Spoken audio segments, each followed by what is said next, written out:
আপনি আপনার আদরের স্বামীর সঙ্গে কথা কন নাই? না, কিছু বলে না, রাও করে না। ছাড়বেন না ভাবি, ছাড়বেন না। পুরুষ মানুষ হইছে বাইং মাছের মতো, এগোরে সবসময় ছাই দিয়ে ধরতে হয়। আমি তো সময় থাকতে বুঝি নাই, আমারে যা বুঝাইছে আমি সেই রকমই চলছি। শোনেন, সময় যদি একবার জায়গা, সেটা কিন্তু আর ফেরত আসে না। জানি না ভাবি, বেশি দিন তো হয় নাই, মানুষটারে ভালো করে তো এখনো চিনলামও না। হানিমুনের কথা বলার পর থেকে কেমন দূরে দূরে থাকে। শোনো ভাবি, এটা হচ্ছে ফাঁকি মারা ধান্দা।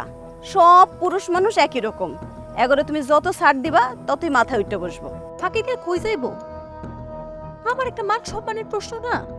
আর আমি আমার ভাই বোনের বলে ফেলাইছি যে আমরা যাইতেছি সবাই। হায় হায়, এ কি করছো? সবার কয়া বেড়াইছো তো, কয়া ভালোই করছো। কিন্তু এখন যদি তুমি না যাও তাইলে তো তোমার ইজ্জত পানসার। ভাবি, যত তাড়াতাড়ি পারো ভাইয়ের কাছ থেকে ডেট নাও, আর যদি পারো আজকেই ডেট নাও। হুম।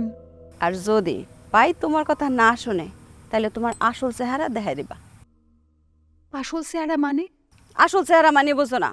আসল চেহারা মানে হয়েছে যখন আমাকে ইচ্ছার বিরুদ্ধে কোনো কিছু হয়, তখন আমাকে যে চেহারাটা বাইরে সেইটা।